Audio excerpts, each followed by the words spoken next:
دجال کی صفت اور اس کے کرتب۔ دجال کانا ہوگا، اس کی ایک آنکھ ہوگی اور خدائی کا دعویٰ کرے گا۔ اس کے ماتھے پر کاف فا را لکھا ہوگا، یعنی کافر، جس کو ہر مسلمان پڑھے گا اور کافر کو دکھائی نہ دے گا۔ یہ بہت تیزی سے سیر کرے گا، 40 دن میں حرمین شریفین کے سوا تمام روئے زمین کا گشت کرے گا۔ اس 40 دن میں پہلا دن سال بھر کے برابر ہوگا اور دوسرا دن مہینے بھر کے برابر ہوگا اور تیسرا دن ہفتے کے برابر، اور باقی دن 24 گھنٹے کے ہوں گے۔ اس کا فتنہ بہت سخت ہوگا۔ ایک باغ اور ایک آگ اس کے ساتھ ہوگی، جس کا نام جنت دوزخ رکھے گا۔ جہاں جائے گا ان کو ساتھ لیے ہوگا۔ اس کی جنت دراصل آگ ہوگی اور اس کا جہنم آرام کی جگہ ہوگی۔ لوگوں سے کہے گا کہ ہم کو خدا مانو، جو اسے خدا کہے گا اسے اپنی جنت میں ڈالے گا اور جو انکار کرے گا اسے اپنی جہنم میں پھینک دے گا۔ مردے جلائے گا، پانی برسائے گا، زمین کو حکم دے گا، وہ سبزے اگائے گی۔ ویرانے میں جائے گا تو وہاں کے دفینے شہد کی مکھیوں کی طرح دل کے دل اس کے ساتھ ہو جائیں گے۔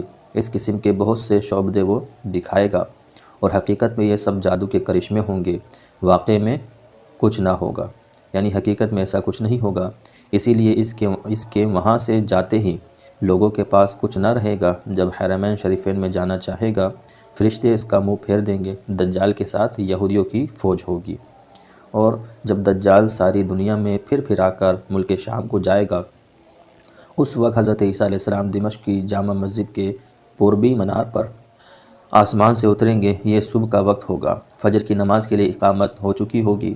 حضرت عیسیٰ علیہ السلام حضرت امام مہدی رضی اللہ تعالیٰ عنہ کو امامت کا حکم دیں گے۔ حضرت امام مہدی نماز پڑھائیں گے۔ دجال ملعون حضرت عیسیٰ علیہ السلام کی سانس کی خوشبو سے پگھلنا شروع ہوگا، جیسے پانی میں نمک گھلتا ہے، اور آپ کی سانس کی خوشبو وہاں تک جائے گی جہاں تک نگاہ پہنچتی ہے۔ دجال بھاگے گا، آپ اس کا پیچھا کریں گے اور اس کی پیٹھ میں نیزہ ماریں گے، اس سے وہ واصل جہنم ہوگا۔ پھر حضرت عیسیٰ علیہ السلام صلیب توڑیں گے، خنزیر کو قتل کریں گے۔ جتنے یہودی عیسائی بچے رہے ہوں گے وہ آپ پر ایمان لائیں گے۔ اس وقت تمام جہان میں دین ایک دین ہوگا، ایک دین دین اسلام ہوگا، اور مذہب ایک مذہب اہل سنت ہوگا۔ بچے